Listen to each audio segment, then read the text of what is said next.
is Thought Snob Live, and it's a weekly show. This is the first episode, and I'll be going live every Wednesday at 2 p.m. Eastern Standard Time from here on out. And this is just a show that's not scripted at all. It's going to be just a off-the-cuff conversation, and we are going to see what pops up as we talk. Amy, I got hair extensions about 3 weeks ago. I put my extensions back in the sew ends, and I'm having some trouble figuring out what to do with these things, but I'm feeling it looks good. I was gonna say as well. Oh, well, thank you. It looks good. It's long. I like it. Look how long my hair is, right? Oh my goodness! And yours is all natural. See, it's it is natural. It's almost, is it to like the? It's probably to my bum. It's literally yes. to. Yeah, it really is. Like it's so long. It's gorgeous. Thank you. I love it. It took me time to get here. I used to like believe that my hair wouldn't grow, and my hair just wouldn't grow. My hair was falling out. And then I just stopped thinking about my hair. Literally, I just stopped thinking ever about my hair. And then my hair just suddenly grew in like such a short period of time. I know. Mm-hmm. Yeah. I was like, I wanted it to be like mermaid hair to be to like my boobs, but now it's like that much past my boobs. So yeah, it looks great. Thank you. Yeah, I love it. So for those of you who are just hopping on, we are going to be talking about psychic abilities today. And that's what Thought Snob Live is all about. It's about non-traditional topics and out of the ordinary living. And so if you have ever thought that you had psychic abilities, please stick around with us. I think you'll have much to learn. You'll probably learn a lot about yourself. And then maybe you are absolutely sure that you have psychic abilities, and that can sometimes make life a little challenging to navigate. And I think this is going to make for a great conversation. So, Rebecca, just out of curiosity, since this is my first time doing it this way with a guest, can you see the comments too? Yeah. Oh, good. Yep. Okay, good. Okay. Okay, well, how about we just go ahead and get started, and then she can join us when she joins us. Sure. Yeah. Sure, yeah. Okay, I like what you said about it being, I don't know what you said just now, but something about it being difficult, and I'm like, yeah, it can make life difficult. It can make life a little bit difficult. It can. It really can. And so, and I really want to dig into that too.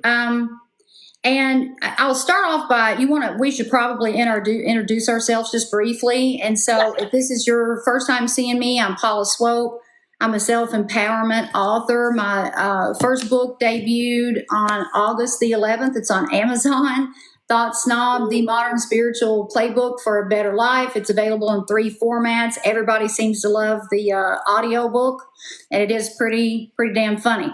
I'm also the host of the Thought Snob podcast, which is all about healing. And Rebecca Lyons here was a guest on my podcast several months ago. Everybody, January. Those two, yeah. Can you believe that?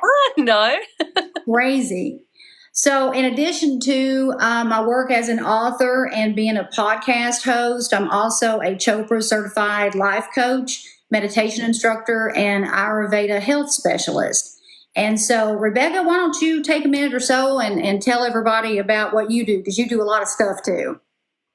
So I originally trained in life coaching and tarot. So I am fully trained in those. Then I trained in meditation.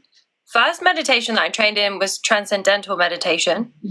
And then I studied Joe Dispenza's work. I've been to Joe Dispenza's retreat. That was like, the next thing I trained in was the Akashic Records. And I am just obsessed with the mind, the body, and living your best life. I'm very sensitive. I'm very introverted. I'm very intuitive.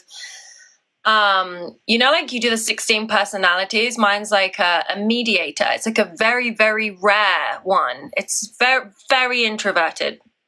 So I'm very self-reflective. And I definitely believe that I am psychic. I don't try and use it in like a toxic way, like trying to like predict people's futures and stuff, because we create our own reality. But I believe that I just know things that I don't know how I know those things. You know what I mean? Mm-hmm. So I work with God a lot. I'm not religious, but I'm very spiritual. I work with God every single day. And yeah, I just love to learn. So I love to just help people build self-worth. I used to have zero self-worth, and now like I can, obviously come on here, I can chat about all kinds of stuff, get trolled on TikTok. It doesn't really bother me anymore. Yeah, right. Me either. Right? We've grown a lot. Right. I mean, I just let it, roll off like water off a duck's back. It doesn't affect me like at all. And so on that note, I want to say this before we officially jump in. I really encourage you guys, everybody or all of our viewers, if you want to ask a question, you can drop it in the comments. But if you want to join the live, then let me know, and you can join us and ask your question live and in living color. Yes. And so I think I just want to start off by saying I don't really know what like boxes you gotta. Oh, look, we're at 444. I know. I was gonna say. That's cool. That's cool. I don't really know what boxes one has to check off in order to say they're psychic or whatever. I don't think it's a in the box kind of defined thing. And I just want to say with me, it's just, I know things. I'm not a tarot reader like you. I'm not, I don't predict the future or do readings or anything like that. With me, it is an intuition that it's always right. And when it comes to people, I just know things. Yeah. And it's like this confident knowing, this unswayable. I know what's going on, and I know how situations are going to pan out. Yeah. And so that is something that the first I noticed it when I was a kid. Like I've never seen any paranormal activity or anything like that, but like it's the knowing. As a child, I had some kind of an intuitive gift. Yep. And I feel like that I almost lost it for a little while, and I wanted to talk about that too, because when I wasn't doing well and I didn't have a strong sense of self-worth and I just wasn't connected to my higher self at all, it was very dull. Like I wasn't being guided. But then when I got my shit together and I started doing all this inner work and I really got deep into spirituality and meditation and cleaning up my subconscious, my intuition, I'm telling you, I don't need to ask anybody an opinion about anything. Yeah, I mean, with the certifications, like I'm certified in teaching meditation, I'm certified in the Akashic Records, I'm certified in coaching, I'm certified in tarot, but like, to be honest, it doesn't really matter. Like no one's ever asked to see like my certifications. Do you know what I mean? Mm-hmm. But it's more like when it comes to psychic abilities, I don't know. I mean, maybe you could get certified somewhere, but that's a human being certifying you. Like psychic abilities are like, it's like God is a mystery. God is unexplainable. It's like that with psychic powers. You know what I mean? It's like, right. I don't know. There's no like I'm sure you can go to some psychic school somewhere and get a certification, but a human being would have had to have made that. You know what I mean? It can't be taught. No, it can't really be taught. I mean, you can learn how to understand it, But going back to what you were saying earlier, like I started drinking when I was 12 years old because I was so sensitive. And I don't really remember my childhood because my soul would leave my body. So like I don't remember most of my childhood. And then I started heavily drinking because I couldn't handle like how different I was to everyone else. So I would just numb it, escape, numb. And then when I stopped drinking and I had my spiritual awakening, it hit me like a tsunami because all of this like decades of trauma that I had been hiding came up to the surface, and it was rough. But now I would say I've got my shit together. I've figured a lot of stuff out. But like that tends to be a common story for a lot of empaths. You know what I mean? Oh, yeah. Would you talk about how you felt when you say you were highly sensitive? I mean, would you talk about how that feels? I think like when I was a child, I would take, if I can try and explain this to you, I'm going to do my best to try and explain this. So I know, like, I'm a very deep person, okay? So a lot of people are on the surface, and I'm like many, many, many layers below it. And so when someone says like that was just a joke, I know that it wasn't a joke. I know that they meant it, or a part of them meant it. And then so I would take it personally because I knew the truth is that they genuinely meant that. They meant to say that, or they wanted to hurt me, or they're lying when they say and they didn't mean it, So I would get so confused because I was like, they're saying this, but I know that this is what it is. And like now as I'm older, I just stay away from people who I'm like, they're lying to me, or I just get a sense that they haven't done the work. Because if someone hasn't done the work, they are just going to project onto you. And I've done it. Like, I'm not saying that I'm like freaking a saint or something. I've projected many, many, many times onto many different people. But it's almost like the more conscious you become, the more awareness you have. And it's like, you just know things. You know what I mean? Like you have this deeper understanding. You have just so much awareness that other people, they don't even necessarily realize that they said a joke and that they meant it, you know? I don't know if that answers the question. No, it does. Okay. Because you see through people. Yeah. Right? I often say I can see through them like a piece of cellophane. Yeah. Like it's such a clear view. And usually I know who I'm dealing with like that. Yeah. And then, if it's somebody that I'm close to or that I've been close to for a long time, I swear to God, I can always tell how their situations are going to pan out.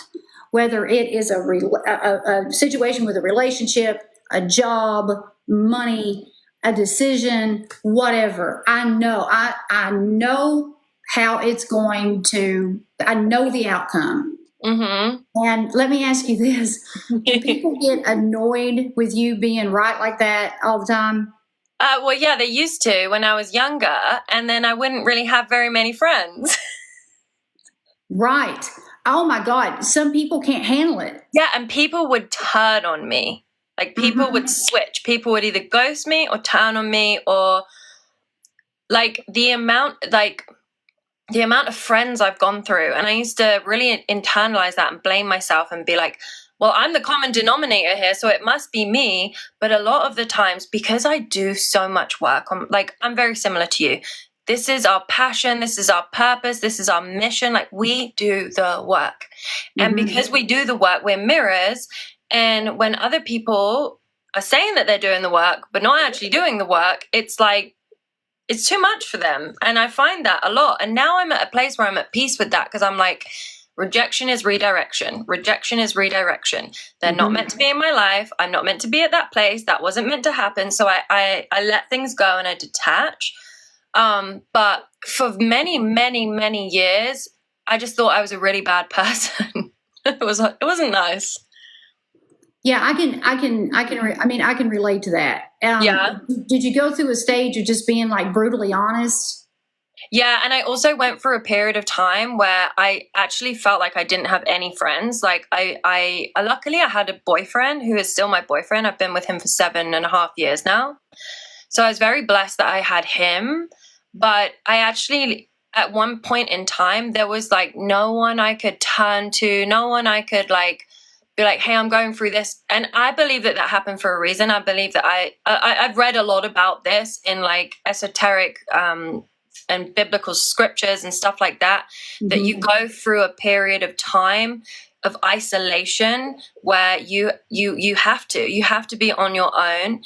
And I just kind of surrendered to it. But and I've more recently started to gain like maybe like 5 or 6 women who I genuinely trust. And that's really new for me because I just didn't really have anyone I could trust. And they would gaslight me because I'd be like, are we okay? And they'd be like, yeah. And I was like, we're not okay. Like, why can't you just tell me the truth? And that would be too much for them. Mm-hmm.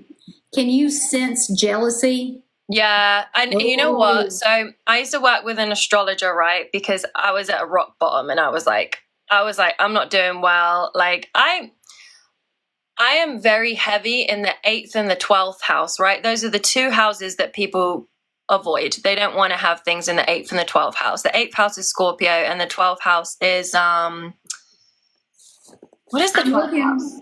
I just recently worked with an astrologer and I've got like all my notes here.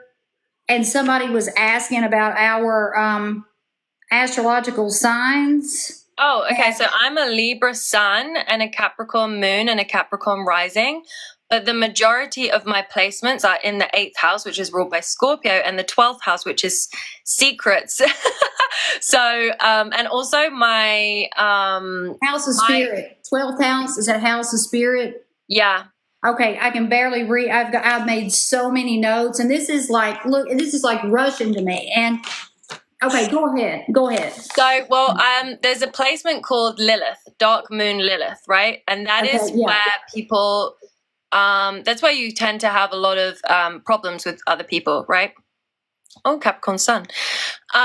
So my Lilith is in Libra, and that is a very difficult place for it to be because that means that other women get very jealous of me because I'm very in my feminine, and then they don't like me because they just don't like me. And I remember saying to my astrologist, I was like, well, what do I do about it? What do I change? She was like, there's nothing you can do about it. And I was like, right, okay. Because I just feel like, I mean, we both know someone, I'm not even going to say her name, but the person how we met, like, turned out to be an absolute vampire, like a very evil person. And I've just had quite a few of them in my life because they come to me because I'm an empath and probably because I'm very psychic. So they use my psychic abilities. They would use me for readings, use me for advice, use me to help them progress in their career, and literally feed off of me and put me down. And because I was just so naive, I would just believe everything that they said and give and give and give and give until actually I was with that person in the country that she lives in because I went to see her. And then I just had this like dark feminine spiritual awakening where I fought back. And since then, I don't let people mess with me like that anymore. So but it's been a bumpy AF ride. Like I can't even tell you how many rock bottoms I've had, how many problems I've had, how many just being so naive. How do I start learning about cancer? Cancer is I mean, how do you start learning? There's a YouTube channel. Oh damn, I don't remember their name, but I would start on YouTube probably with and find an astrologer that you like to listen to, I would say. YouTube is like a wealth of knowledge and about astrology, and I'm learning. Like I seriously am about to start taking a class. And Rebecca, if you'll remember, what came up in my reading about the past life, that I was an astrologer. And it's resurfaced again because I was interested in this stuff as a kid, and so. There's a guy on, well, he's all over social media, and he was on my podcast just a few weeks ago, and his name is Raw Rishikavi Ragadas. I think I got that right. And he is an expert astrologist, and he is the person that did my chart for the first time and told me all of this stuff. And I'm still trying to make sense of the information. But that's my 2 cents. If you want to start learning about your astrological sign, Rebecca's right. I mean, YouTube is great. Raw has got a bunch of information on his website. It's very informative. And I want to go back to something that you said, Rebecca. You were talking about just people being drawn to you that were just overall bad people with cruel intentions, or whatever the case was, but they were just more evil and down in this low energy space. There was a lady that I had on another podcast guest, Vicky Coffey, and Vicky is also my MFR lady. She does my myofascial release therapy treatments, and she told me that dark people, like dark energy people and like dark spirits, are drawn to the light, and so people with a bright aura, they're drawn to that. Do you think that might be why all those people came in there for a while? Yeah, and I learned something recently that is like takers and what is it called? So people who want to take from other people, it's like they'll take from anyone, but they see signs when someone is a giver. So as soon as they get that little intuitive hit, like, oh, this person doesn't have boundaries. Oh, this person is happy to accommodate and go out of their way for me. Then bing, that's it. They latch on like literal vampires and they suck your blood, and you don't know they're doing it because they know all the right things to say, and they compliment you, or they make out they've done something really nice for you, and they just do all these different things, and it's all mind manipulation and emotional manipulation. And then suddenly when they've sucked you dry and they can't get anything out from you, then they just toss you to the side, and then they move on and they find someone else. Like, that's been my experience. Mm-hmm. That's why boundaries are important. What'd you say? That's why boundaries are so important, and it's so difficult. God. Like, you can only learn boundaries through being taken advantage of, in my opinion. Like, you can only learn boundaries when your boundaries have been walked all over, right? That's right. Yeah. And when I had no boundaries is when I was not connected to my intuition. Yeah. And once I got reconnected, again, it was something that I was born with. But I lost it for a while, and I just want to stress that. Mm-hmm. Same. I lost mine for sure. I think we have to, though, right? It's almost like, I think it's part of it. I think it's part and of a lot of people process. like us will have some issue with alcohol or drugs or some kind of addiction, some kind of like, emotional eating or emotional drinking or emotional scrolling. Just like there's some form of like, because we just have so much inside of us. I don't know. Yeah. It's the escapes. Yeah. And can I ask you something? Have you experienced this yourself? Have you experienced evil vampires? Have you experienced like a lot of jealousy from women, like online, but also like when you were at school, in person? Like, what's it been like for you?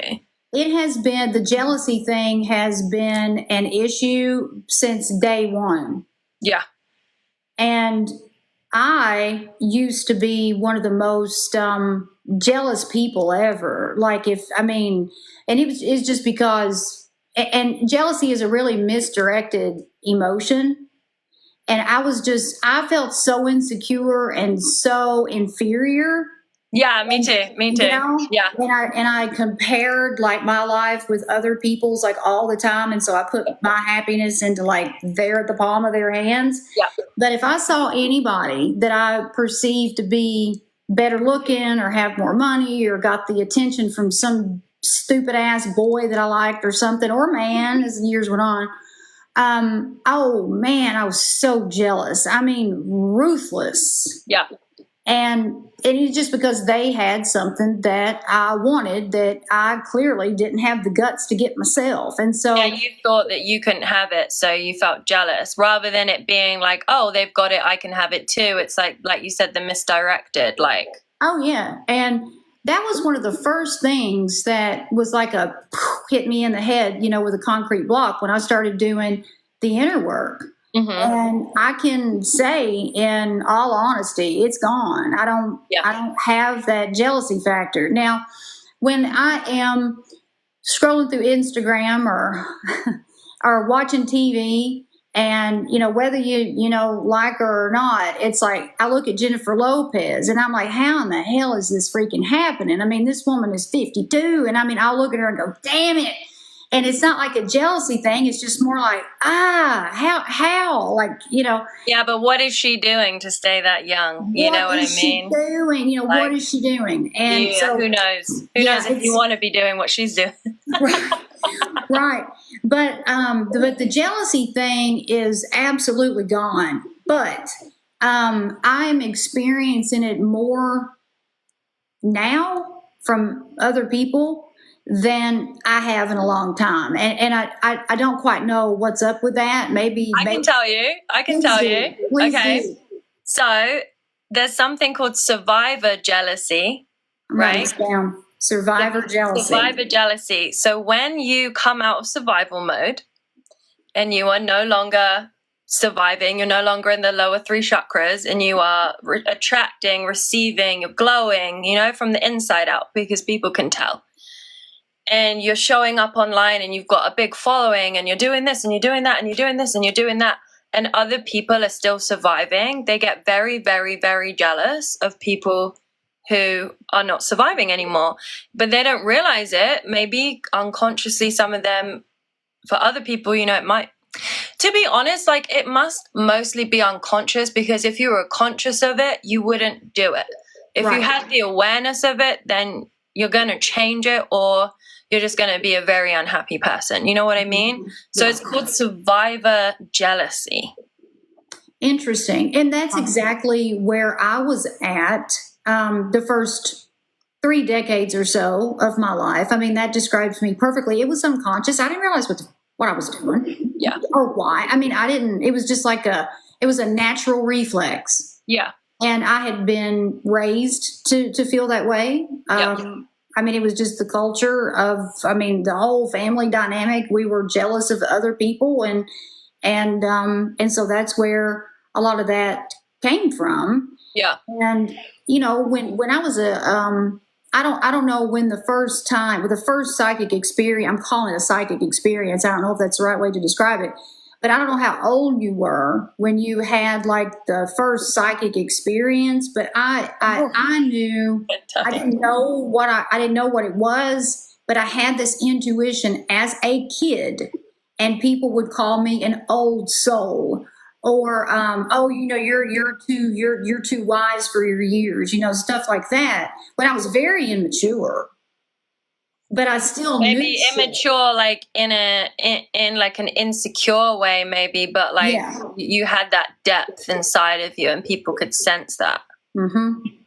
Yeah, and I would say things about people, and then I've been 40 since I was 6. I love that. Yeah. And people were really they get freaked out. They get freaked out about it. And it's a gift from God. It's not anything dark or evil or the devil's work. I mean, a lot of the people I grew up around, thought of psychics as being involved with the devil, and that is absolutely not the case. And some are. some are, yeah. But it's like that dark energy. That's not me. That's not, never has been. And so I really stopped talking about it for a long time. Yeah. And just like, because it's like you're like, my genuine belief is that as consciousness is evolving, and human beings are evolving, we are evolving more into like our type of energetic being, but we're ahead of the game, kind of a thing. Mm-hmm. So like we're a rarity. So we don't fit into the world because we don't fit the mold. And what happens if you don't? What happens with the election? We hate the other side. What happens with Brexit? We hate the other side. What happens with the coronavirus? If you're pro vaccine, the anti-vaccines hate you, and vice versa. Everyone just hates everyone who's not them. So if you're more sensitive, if you're intuitive and another person isn't, and they don't understand it, then they will project out onto you and make you feel bad about yourself. Because and you know, like I'll say, I hate pedophiles because I can't relate to it, and I think it's disgusting, and I hate it. But other than that, I don't hate any other religions. I don't hate someone because they voted for this person. I don't hate them because they're pro or anti-vaccines. It's like, you know, there's no need for that. But pedophiles I do hate. Sorry, I'm probably not allowed to say that word, am I? Who knows? Who knows? I mean, TikTok totally kicked me off. I told you about talking about election anxiety, and I still don't. I have no idea why. So Coach Britt just said, "Imaginary friends, my spirit guides I recognized in my 30s." Wow. Now, see, I would love to know what you mean by like recognized. Yeah. Because I've never like seen anything. With me, it's just these intuitive messages or a nudge to do something and I just get up and do something without even thinking about it. It's stuff like that. You know, like, so when I was 18, I used to clean in a bank, right? So I grew up in a town that's very old. I live in England. King Henry VIII used to hunt in the town that I grew up in. It's very old. A lot of kings of England lived in the towns. There's a place called the Roy's Cave. It's from like the 10th century. It's got carvings on the wall. They don't know what it means. It's like symbols.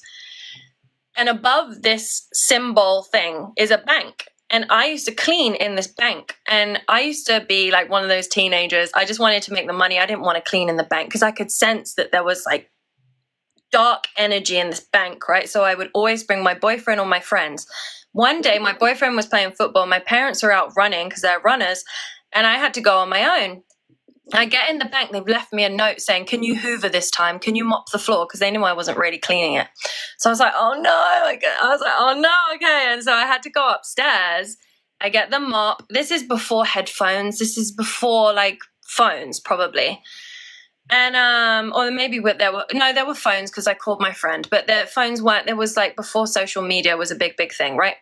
So I'm upstairs and I'm mopping in this bank, and suddenly something said something in my ear so dark, and I just dropped the mop and I literally ran out of the bank. And I was like, and then like I told my parents, I told friends, I told people, and my mum and dad were like, "Oh, you probably imagined it," and like, "Oh, it was probably someone on the street." I was like, no, it was like in my freaking ear.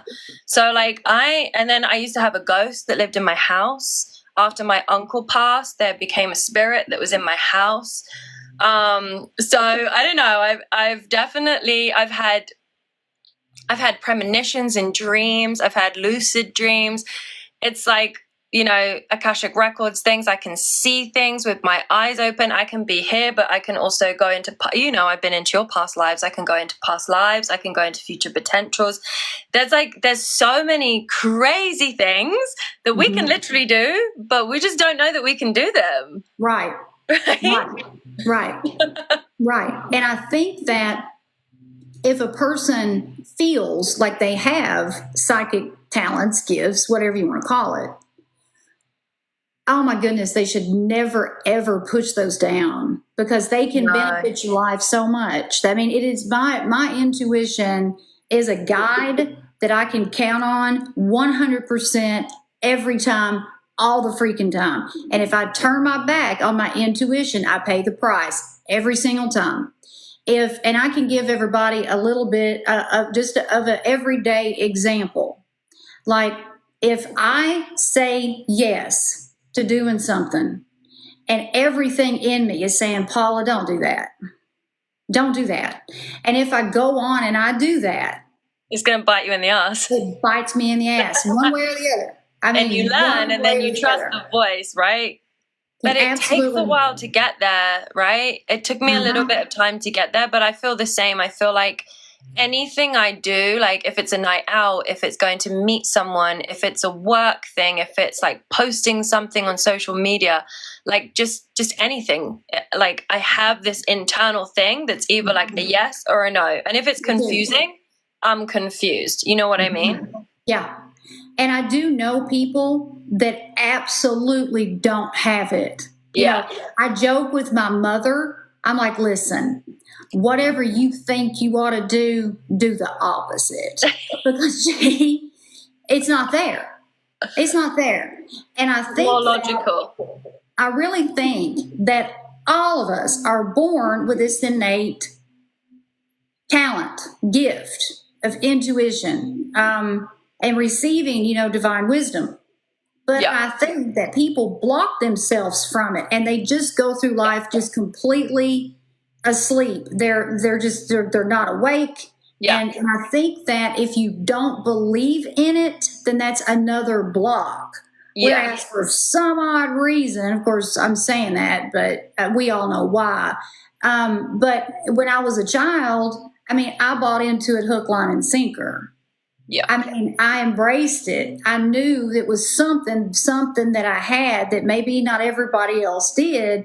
And as I've gotten older, oh my goodness, it is strong. And I'll tell you too, the more inflammation that you reduce in your physiology through, your meditation and your breath work and all the inner work that we do, man, it strengthens it. Do you know what? I did 3 rounds of a parasite cleanse this year. Ooh. And that activated my third eye so much more than it ever was. And it's because we live on the physical, the mental, and the spiritual. We live in all 3 planes, right? So if you detox your body, you detox your mind, you detox your spirit. And you can do it in other ways. You can maybe start with one plane and then it has like a domino effect on the others. But doing a parasite cleanse, oh my God, like, whoa, not really, barely touching alcohol. I'm so sensitive, I can barely drink. Mm-hmm. Being very mindful of watching like Netflix, mainstream TV. Oh, if I watch too much TV, I'm telling you, like other people, it doesn't affect. It really affects me. When I watch too much TV, I absorb the TV stuff, and I can't hear my intuition because I'm thinking about the TV show. It's very strange. I don't know if anyone else has that issue. I absolutely have that. And if I'm watching something and it bothers me, I turn it off. I don't watch horror things anymore because I know that shit's real. So I'm like, I'm not watching it. I don't want that in my subconscious mind. Yeah. And the more awareness that you develop around those things and you follow through with it. Because I used to watch something. I would dream about it too, on TV, Amy. And just keep watching it, although it was really, really bothering me. And then it would bother me 3 or 4, 5, 6 days later. And then it would pop up in my dreams. And now I'm like, oh no, fuck that shit. This is off. Yeah, I'm like, it's not worth it. You know what I find recently? It's like the less TV I watch, the less like junk food I eat, the less alcohol I eat, I drink. The more I spend time alone and I do a lot of creative work, a lot of writing. The more that I do that, like the happier I am. And then I try and like kind of like go back into the real world, whatever, the main population of the world, and I'll watch TV. Then like I was speaking about earlier, then I'll binge watch things because like I'm a binger. I binge things. Same with if I drink too much, if I drink alcohol, I binge it. It's like it's weird. And then I just change. I change as a person. It changes my personality. So this weekend I went out on Saturday night, and it was so weird what happened. Like it was the universe was pushing me out. Remember I told you last year I nearly died. I nearly went into septic shock, right? I went into hospital. Oh my God. Yeah. It was like around this time last year. Yeah, it was like 2 weeks ago last year, right? So then I go out this Saturday. I was adamant I wasn't going to go. Then these crazy things happened where my dog ran away and was with the neighbor. And then I just was getting these nudges from the universe to go out. And I really, I don't know if I was tricked, genuinely don't know if I was tricked in some psychic way, or if this was meant to happen, because it almost pushed me into doing this. And my intuition wasn't going, no, Becky, no, no, no. So I just did it. Anyway, I end up going out and I end up drinking more than I would have liked to.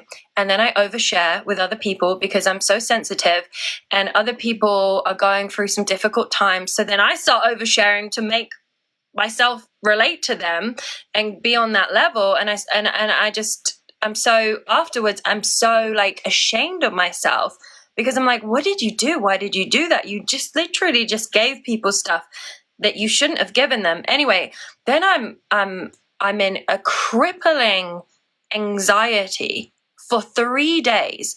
I'm not myself, right?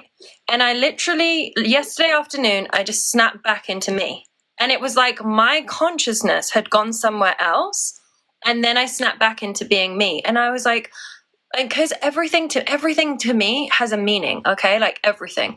So I was like, God, I was like, why? I was like, why did you push me out? Genuinely, I feel like you pushed me out. Mm-hmm. And then I literally just fell down this rabbit hole and cut myself all over. And I was like, why? Why did you do that? But yeah, and it had a very much essence of what happened to me last year, where I was in big trouble, mm-hmm. Because I got very, very unwell. But that's I was exactly what binge drinking does to me. Yeah. And it was, oh my God. And then I was talking to my friend who's very deep and sensitive too. And she was saying that she thinks that it almost takes a part of your consciousness away from you. It does. When you excessively drink, mm-hmm. or you repetitively excessively drink. And that's what I did from the age of 12 to the age of 30. Mm-hmm. I drank my 20s away. I drank my teenage years away. So I just wasn't me. Did you say you too? Oh, yeah. Wow. Okay. Yeah. Oh, yeah. Yeah. I started drinking when I was 15 and smoking pot. Yeah. And I was doing drugs. Oh, yeah. And, oh, God, I mean, nothing good ever, came of any of it. And, I mean, I love to have, a martini. But I don't go over 1 or 2 drinks. And I'm fine with that. No, I don't suffer any repercussions from that at all. But if I go over that, then I experience exactly what you experienced when you went out last weekend. It's to a T. And it was dark. It was very, very dark. And then you know what? Then all I wanted to do was scroll and learn more about like conspiracy theories. And I just started going into this very, very, very dark place. And I started just to gain awareness of things that I do not want to have the awareness of. And I was like, Becky, you got to rein it in. My friend was like, get off of those conspiracy theories. She was like, you're not in the right frame of mind. And I was like, mm-hmm. I know. So I don't know. I believe everything happens for a reason. And it's given me more fire in my belly to be like, don't do this, don't do that, do that. It's given me better boundaries. When I'm around other people who are doing that thing, and it's like there's a phenomenon, whatever you want to call it. Like when you're in a crowd will become one consciousness, right? So mm-hmm. if you're with that crowd, you could have the willpower of a saint. And if that consciousness takes you over, you become a part of it. And even like your conscious mind can't control it because you just become a part of it. It was like that happened. It was scary. And that's what happens when the whole world is consumed with watching the news. Yes, I don't watch the news. I don't watch the news. I don't watch the news. And I don't care if someone thinks that that's like, not responsible. I'm like, I don't need to know about all these terrible, terrible, terrible, terrible things that are happening. Why are we not sharing the good things? Right. Yeah. Ridiculous. Yeah, no. And it's not like there's nothing we can really do about it anyway. And worrying is the worst thing we can do for ourselves and the collective conscious, period. Yeah, because when we start to become afraid of it, we then start giving our consciousness to it. And it takes consciousness from us. Whereas if we do our own inner healing, which we do have to, like, to do your own inner healing, properly, you do need to have boundaries, and you do need to take certain things away, potentially alcohol, potentially social media sometimes, potentially television, potentially junk food. There are certain things that do need to be taken away, toxic people out of your life, so that you can go within and do the work that you need to do. And that's what's going to raise the consciousness of the planet, not knowing about all the terrible things that are happening. Exactly. And we are so, our bodies tell us everything we need to know. Yeah. And we know what's bad for us and what isn't. Yeah. And if, we continue to engage in those things that are bad for us, then, we pay the price in all aspects of life. But any kind of psychic gifts that we have, they're gonna hide. They're gonna be suppressed. The other thing is, oh, sorry, go on. Oh no, it's okay. I've been sitting here trying to work my nerve up to telling about something that happened last week, and it's definitely I've never experienced anything like it. Okay. But I gotta get through the story without having a complete meltdown. But I'm we all love curious. you, so you can cry if you want to let it out. We love you. I think I think I can make it through the story. Thank you, Melissa. So last Wednesday, a week ago today, is when I had to put Presley down. And we did, and I'm talking about my 15-year-old Pekingese. And so we did the at-home euthanasia route. And so before the vet got here to the house, I spent my time with him, and I couldn't bring myself to be in the room while they did it. And he was completely, out of it anyway. And so I went upstairs and waited for, the procedure to be over. And I knew that they were here at the house because I heard them come in the front door, and I could hear a little bit of noise downstairs, and so I knew when they got here and I knew when they left. Okay. Yep. So I was sitting in this chair upstairs, and I was so upset. I was as sad, and I was crying. I was just out of my mind, and I was doing some box breathing just to try and just keep myself as even kill as I could. And I typically do my breathing with my eyes closed. But this particular day, I was just, sitting there in the chair, kind of with my legs up on the ottoman, just like kind of hugging myself, and I had my eyes open. Well, I looked down at my clock on my phone, and it was 1:06 p.m. And I looked up, and I swear to God, there was this gold ball of light, and it floated. Wow, chills. And I saw it, and I was like, because sometimes you'll blink your eyes, and it almost looks like camera flashes or something. And although there were no lights up there to be doing that. But I saw the ball, and I was like, oh my God. And I kept like blinking my eyes to make sure that I was seeing what I was seeing. And it lingered, Rebecca. It lingered for about, I'd say 30 seconds. It was him, right? It had to be. I've got chills all over. And I looked down. I came to see you. I looked down at my phone when this ball just gradually, it was about this big, and just like slowly just kind of made its way up, towards the window. And when it vanished and I couldn't see it anymore, I looked down at my phone, and it was like 1:07. Well, I told Will that when the procedure was over, to come upstairs and get me.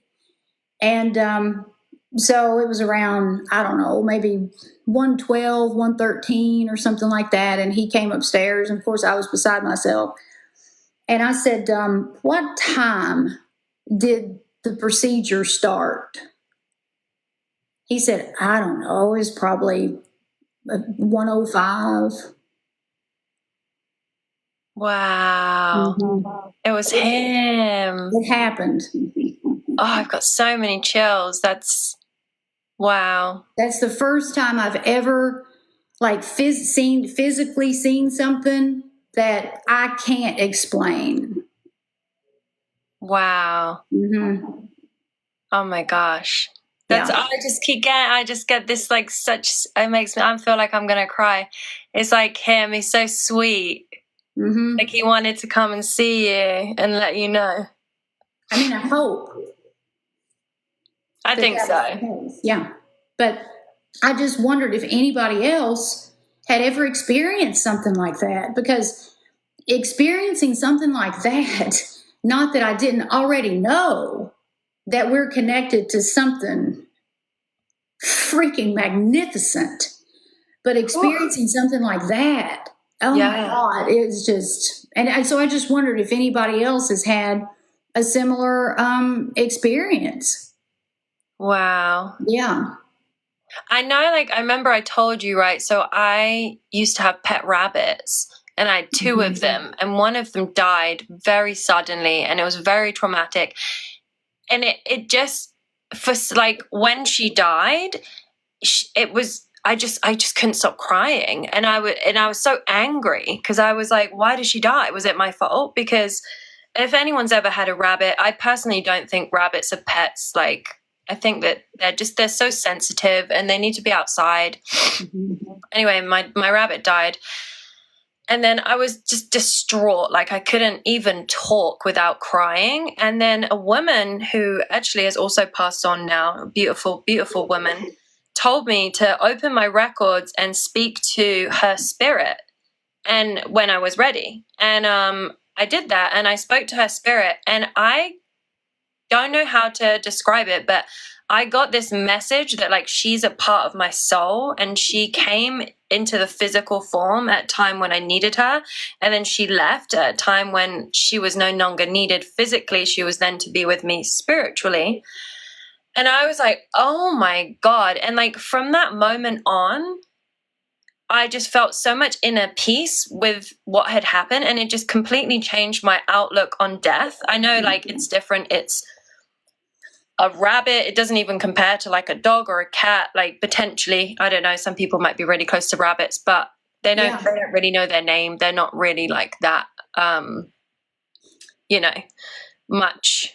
They don't really want to be close to you that much. They kind of just do their own thing. Mm-hmm. But like, yeah, I after that, I was like, whoa, there's 100% there is life after death. 100% they are they're with you in spirit. Mm-hmm. And they came to be with, and it's also to teach you to be like a more, I don't know, like a more understanding of death in a way. Mm-hmm. Yeah. I mean, that's one of the things that all of us have in common. It's inevitable. Uh-huh. And I think that when you have intuitive abilities, psychic gifts that maybe, hang on. So I got to drag, hang on. So TikTok's making me drag this little puzzle thing. Oh, come on. It's making me verify the live. Hang on just a minute. Oh. Okay, there we go. TikTok does that sometimes. Quirky little thing. And I got a notification saying that the live is ending in 5 minutes because I only set it for an hour. So maybe next time I don't need to don't set a time limit on it or set it for a little bit longer. But I'm glad that you shared that story because death is inevitable. And if we can see it as a transition, and a beginning and not an end, we love people so much, and their physical presence means so much. And I just try to see it differently, and nothing is black or white, concrete. There's always, a gray area somewhere. And, I think that story you just told illustrates that. Should we take some questions before we have to hop off? Share some questions, guys. I've seen some good questions, and hopefully we can answer some. We'll keep the answers short. Yeah. We should do that. Well, we're going to do a live on my page. So anyone who wants to see a live again, Paula and Becky, my two favorite people. Oh, I love you. Definitely follow me as well, because I am going to get Paula onto my live because we have too much fun. We have too much fun, and we have so much to talk about, and we never have enough time. And just so we never have enough time, and we have so much fun talking about topics that most people don't want to talk about. So for me, this feeds me. You fed me well tonight. It does me too. And just so you all know, Becky was on the podcast, the Thought Snob podcast, and we talked for so long that we broke it up into 2 episodes. So you all need to check that out, man. I mean, we covered a lot of stuff. We did. Somebody said, and I made a note of it. Somebody said, I think it was Coach Britt, maybe. There you are. You said that you channeled messages since you were 4 years old. Oh. I think she said that. Yeah. Wow. Martina, I'm not sure. We need to decide, but we'll announce the live. Don't worry. We'll give you a heads up. When someone tells you over and over again that you can't have what you want, you believe it. And those beliefs, unless they are interrupted, have the power to destroy your life. This book takes you on a journey of self-assessment, self-reflection, and self-empowerment, but it's not a quick fix. It's a playbook to a better life. And if you emulate my spiritual teachings, your life won't look the same 1 year from now. I want you to know that if you want something, you're meant to have it. That burning desire that you've always had is there for a reason. Your intuition tells you that you are supposed to do whatever you want to do, and that's why the burning desire never goes away. You may have shut it out a time or two in your lifetime, but it always comes back. Together, we're going to bring that burning desire to life. You can attract whatever you want, regardless of your past and present circumstances. When we're done with your spiritual transformation, those who have treated you badly will wish they hadn't. Miracles aren't reserved for the saints. We sinners are just as entitled to miracles, so let's go get yours.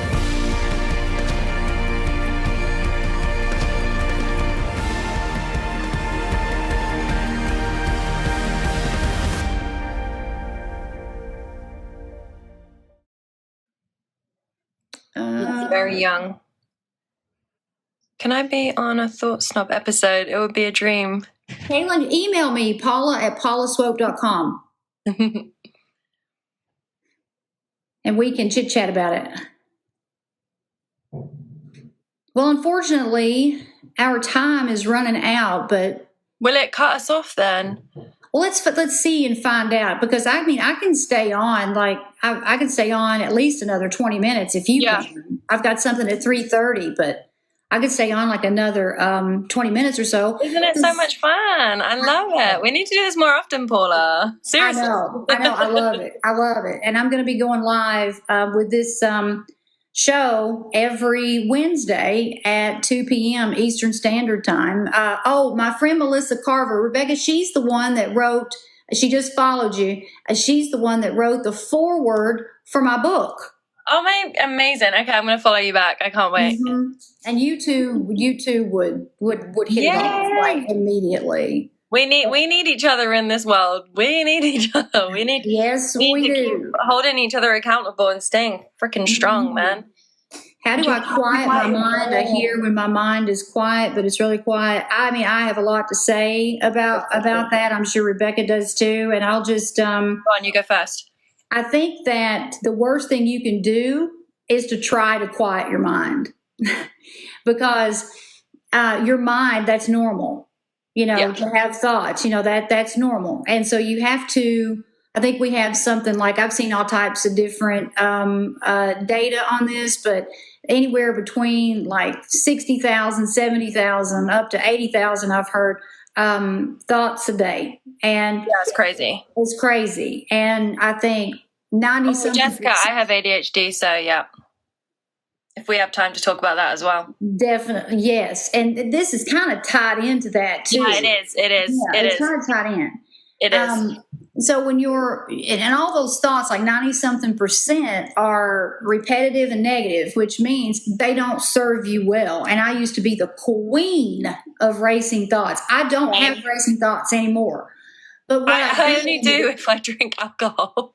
If I drink alcohol, I mean, I'm going to wake up. If I don't, I'm okay. Yep. Yeah. If I binge drink, like I said, I mean, 1 or 2 drinks, I'm good. But if I go over that, it starts turning, and it's stupid shit, and it's all lies. It's not, none of it's true.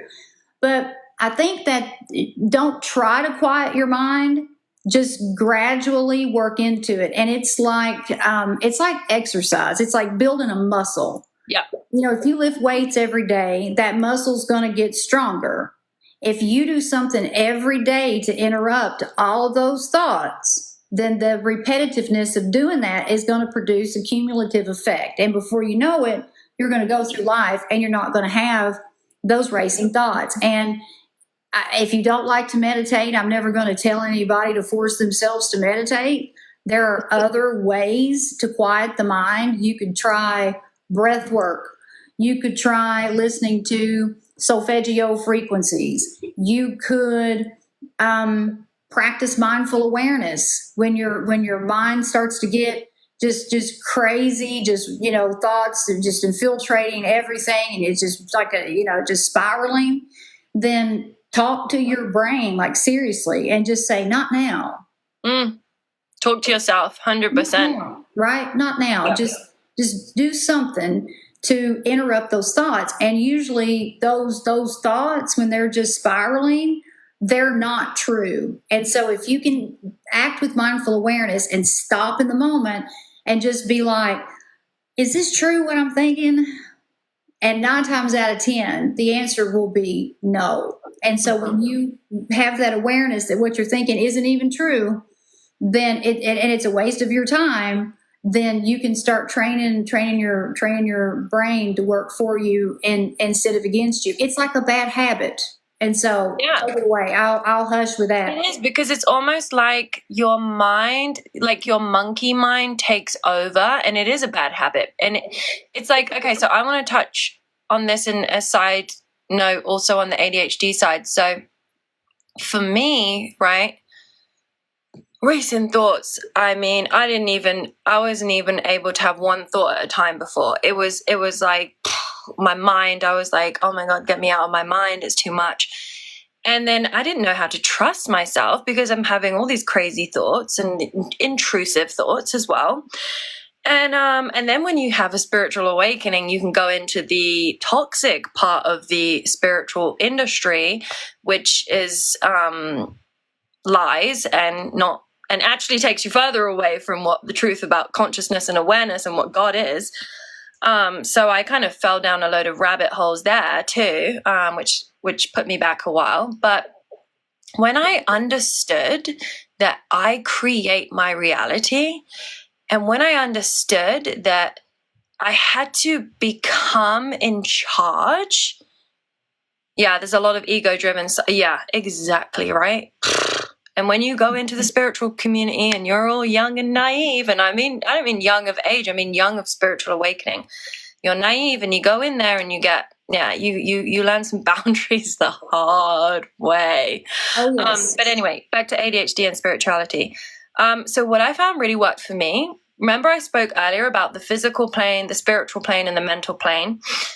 When I started organizing my physical plane, right? So I was like, I needed routine. I needed organization. If you have ADHD, you need organization, okay? And you might go through a load of different organizational ways and they don't work until you find the one that does, okay? You don't want to overload yourself with too much either. So what I found for me, and I found a part of my key to where I am right now is meditation. Was I good at meditation at first? Absolutely not. I was terrible. I was overwhelmed. I had so many thoughts. It was horrible. I was like, I'd sit down and I'd want to go for a wee, and then I like things would just come up. Like I would wee like 25 times in an hour because my body did not want to sit down so I could meditate. And I was like, how? I haven't even drank that much water. But when I got organized, it solved so many things in my life with my ADHD. And when I really stopped listening to other people and I truly tapped into myself and I kept asking myself, what do I want to do? How do I want to do it? What do I want to do? How do I want to do it? And I stopped asking other people their advice. When I stopped asking other people, what would you do in this situation? Because if I ask someone else, what would you do in this situation?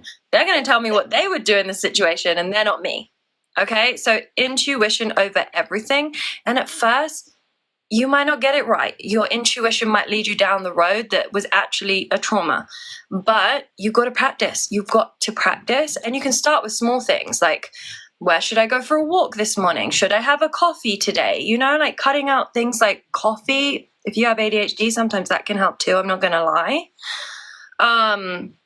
But yeah, ADHD, and this is what I believe now, right? I believe that everyone either has an ADHD style, Dr. Becky here, not, everyone either has an ADHD style brain or a non-ADHD style brain. And the schooling system and society is set up for non-ADHD style brains, because non-ADHD style brains can do things that they don't want to do, and they can train themselves to do it. Whereas if you have ADHD, you're just like, I'm out of here, I can't do it. And you're labeled like a mess, and you're this and you're that, and you need to go on medication and all this stuff, right?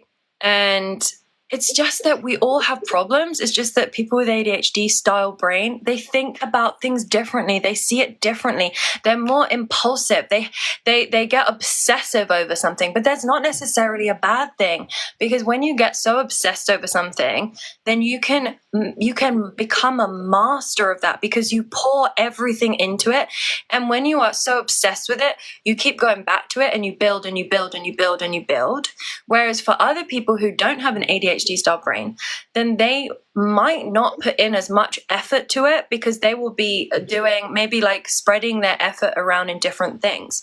People with ADHD, like, they get fired from jobs. They can't keep things down, and it's because it's not the sole purpose. When you find what your sole purpose is, if you have ADHD, you just need to find out what you love to do in life, and you need to do it, and you need to do it all the time. That is what you have to do, because if you don't, you're never going to be happy. Anyway, that was a rant. Sorry. Nothing if you don't. I mean, and also too, that was great, by the way. Very, very helpful.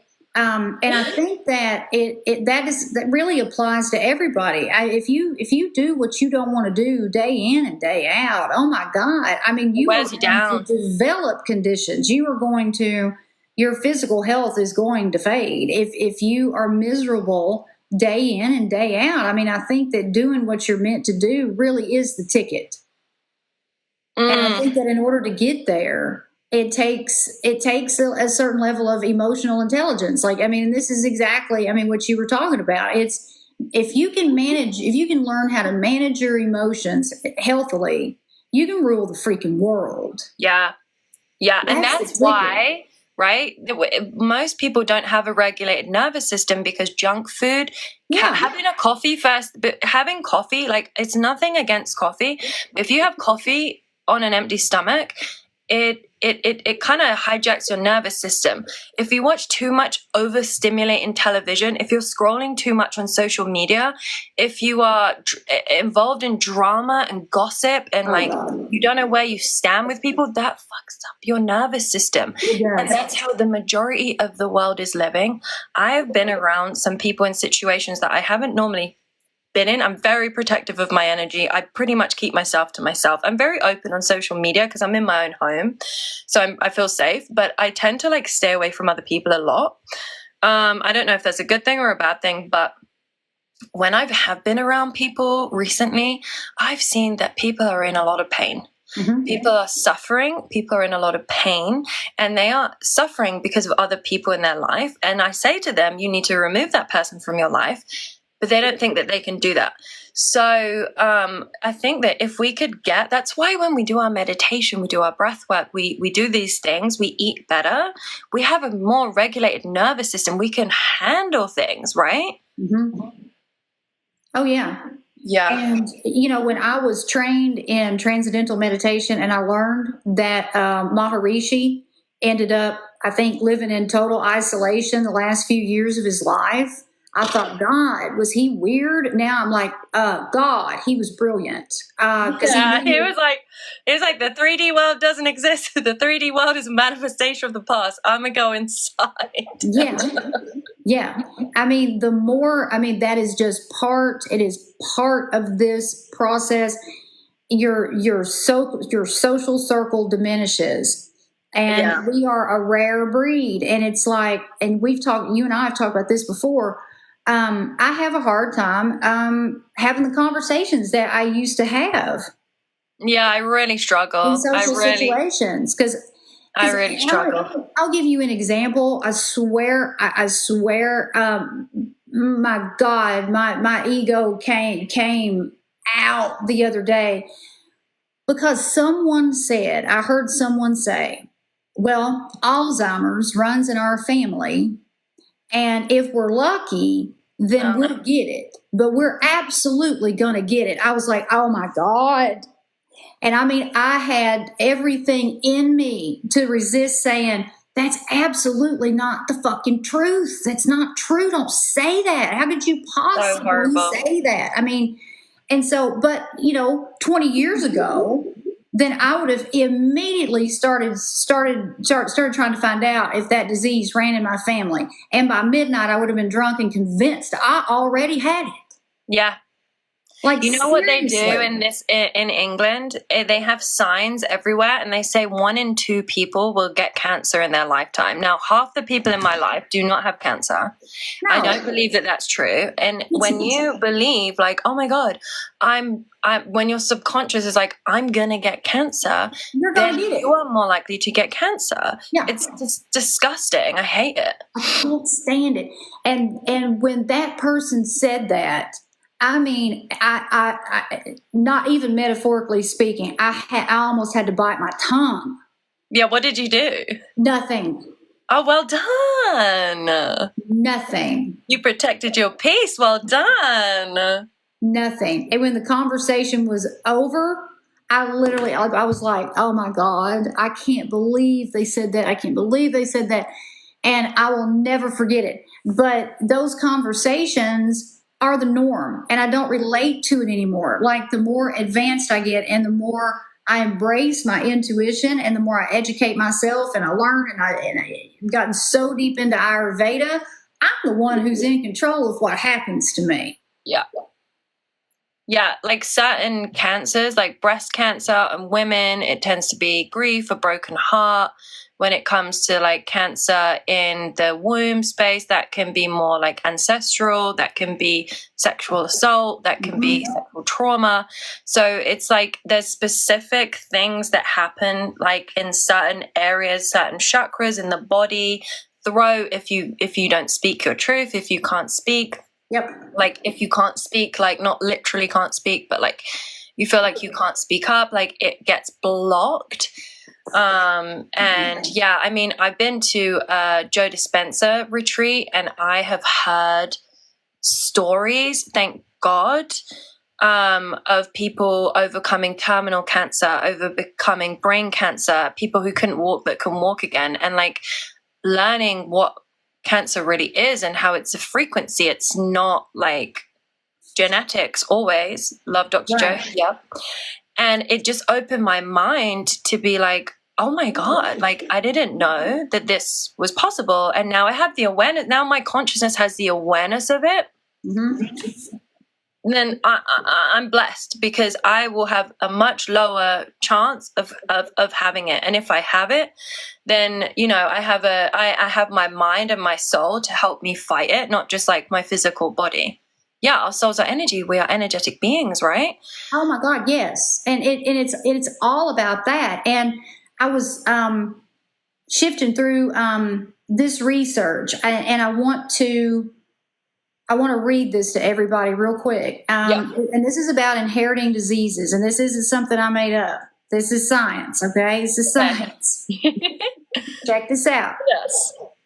While 95% of disease-related gene mutations increase your risk factors for disease, they don't predict the disease.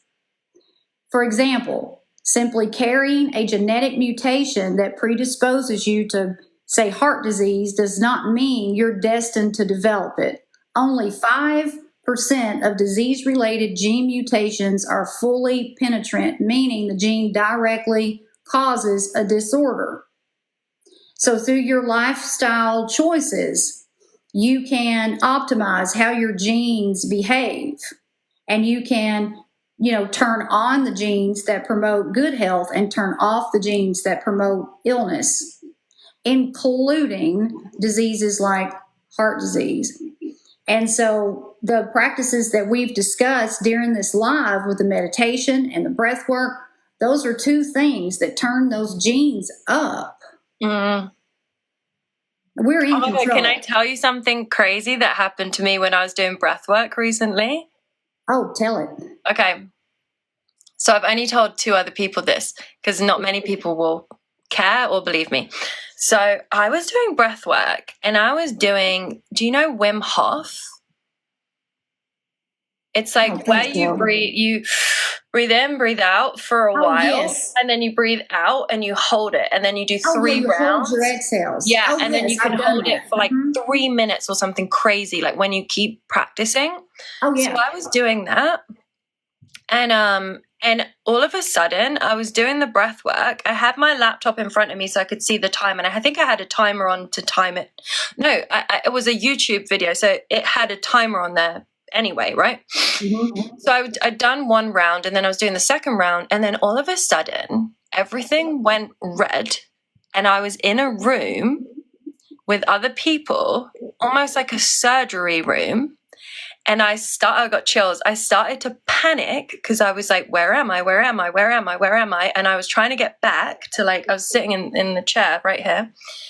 And I was panicking, trying, like, and I don't even know how to describe how I was trying, because I was trying in such a, like, in a consciousness way. I don't know how to describe it, but I was trying to get back. And then I came back and 3 minutes had gone by. No way. Yeah. And I don't know where I went, but I was with other people or other beings, and it was red, and it was like I was in a surgical room, and it was so crazy. I got telling it, like, wild. See, and it's 3:19. Is it? We'll have to do it again. Someone said a quantum leap. Honestly, I really don't know what it was. Into something. But I went somewhere, and yes. I was somewhere else, and like my head went down like that, and then I came back like that, and then I looked at the timer, and the whole thing had finished, and it had been like 3 minutes, and I was just like, what a red room might mean. Yeah, I don't know. I haven't even asked God. I haven't. It just freaked me out so much. I don't think I've actually even done breathwork since then. That was maybe like 2 or 3 months ago. You entered an altered state of consciousness. But the thing is, I wasn't, because I get that when you're doing Wim Hof breathing, right? You can have like a Kundalini like reaction, right? You can go into that like shaky state, but I wasn't there. I wasn't that far. Do you know what I mean? Like I hadn't gotten to a place where I wasn't there. Do you know what I mean? Right. I just started it. It was so weird. That is something else. I'd say as time goes on, I think, probably figure out what happened. But you know what? The thing that freaks me out the most is that feeling of like pure fear trying to leave where I was, but not physically. I wasn't trying to physically run. I was trying to I was trying to get my consciousness out of that, and I was pushing and pushing and pushing, and I just remember being like, oh, fuck, and like trying to leave, but like in a consciousness way. It was so weird. Wow. That is wild. I'm going to be thinking about that for a while. Yeah, let me know if you have any thoughts on it, because it really blew my mind. And if we have time, I'll tell you one other thing that happened. Go for it, and then we'll close out. Yeah. So I was doing a Dr. Joe Dispenza meditation. I was sitting on my sofa, and I had my headphones in, and it was a Monday, and I was going to a psychedelic talk that night. And it was raining, it was winter, and I lived just outside of London, so I had to get the train in. I was going on my own. It was about ayahuasca and psilocybin. And I did this meditation, and all of a sudden in the meditation, everything went white, like so white, like blindingly, but it didn't feel like that. It was just like white. And I was like looking around, I was like, whoa. And it's like this whole energy had just like taken over my body, but it was like bliss. It was like pure bliss. And I was like, whoa. And I came out of the meditation, I was like, what? I think I spoke about this on your podcast. And I was like, whoa. And then I went to the psychedelic talk that night on cloud nine. I was like floating for like a whole week after that. I was like so high vibration. I was like floating around. I was just like felt amazing. And then I realized the other day that by going to this talk, I met a specific person who put me in touch with another person who then became like, she's a shaman who would provide me with psilocybin, would provide me with mushrooms that I would then do amazing journeys with, ceremonial journeys with. And it's so crazy because when I was with a load of other people and we were talking about it, and I was like, hang on a minute, I wouldn't be here today if this Joe Dispenza meditation, and this is why you should meditate, guys, because if this meditation didn't happen, then I wouldn't have gone and had I wouldn't be one of my friends that I've met, right? I wouldn't have been friends with her if I hadn't have done this. And then it was like, when it's like you realize that this connects to this, connects to this, connects to this, connects to this, connects to this, connects to this, and I was just like, so like, yeah, you got to do these things, guys. Like, these things. You have no idea what's going to happen. That was a light one and a dark one. I had a similar experience when we were in Mexico a few weeks ago, when I was on this spiritual awakening journey. And it was while I was doing breath work. Something lifted as I was doing that breath work. Something lifted. And I got a couple of really strong messages, like great advice, and I followed it. And how you're talking about like walking on cloud nine and just, it was a sustainable feeling for 2 or 3 days after whatever it was, lifted. Something lifted. And what do you think it was? You think it lifted like a trauma or something? I think maybe negative energy trapped or something. Yeah. Could have been something that had been with you from a past life or your childhood underneath the surface that was, yeah. Mm-hmm. Wow. And Mexico is just, I love Mexico. I do too. And that could be like a whole other talk with everything that happened with me on that trip after I had that spiritual awakening journey. But I hate to do this, but yeah. I got a 3:30 and it sucks because I want to keep talking. But I know we could, I feel like we could go for days, like genuinely we could go for days. It's just not possible right now. I know. And so this next Wednesday, I'll be back on at 2. And so Rebecca, if you ever want to hop on, I'm going to put it in my calendar. I'm going to put because it's my 7. I'm going to put it in my calendar that you go live, and I'm going to join as much as I can because it's so much fun. Oh, I would love it. Thank you guys for watching. Anything I'm going to be talking about, you're going to know about it. And so, so thank you all so much. Follow Rebecca if you don't already. look us both up, please. We're everywhere. We're easy to find. Yeah. And I will post this full live video on my YouTube channel if anybody wants to go back and watch it. What? You can record this? Yes, TikTok records it for you, and you get the downloadable video within just a few minutes. Swear to God, and you can make clips. Like you can do the clips right in the app. It's like the greatest thing ever. Oh, I love that, because I saw someone comment earlier saying, is this going to be a podcast? And I was thinking, oh, no, it's not. It's just a live. But it is. Yeah. It is. Yeah, I mean, yeah, it could absolutely be. I mean, we could absolutely use this as a podcast or whatever. But you just go into your live center. Okay. And I don't know if you got my message earlier, but yeah, I responded to you on Instagram. I took a picture because I don't know if I have that thing. But okay, yeah. I'll take a look at it here in just a little while. But yeah, you go into your live center. And you'll see that the video is sitting right there, but it takes TikTok a few minutes to like get it uploaded or whatever. And then once they do, then you can download the whole thing and do whatever you want to with it. The only thing is it's only available, I think, for 30 days. I think the replays are available for like 30 days. And I'll tell you a little something too here. When you use the clips from the live sessions, TikTok pushes traffic to your account. It puts you more in so the can you share some with me then as well, maybe? Or like I'll tag you in all of them. You can make a collaborator on TikTok now, and then you get more views from that too. So make me a collaborator when you do them. That would be amazing. Right. Yeah. So I'll tag you and everything. And I mean it's a win-win. It's just it really is. And so all right, everybody, I'm gonna close out. Thank you all so much. See you. Love you all. Love you, Paula. Love you, Rebecca. And I'm going to be booking a reading too very soon. Yeah. Bye, I love you. Bye. Bye.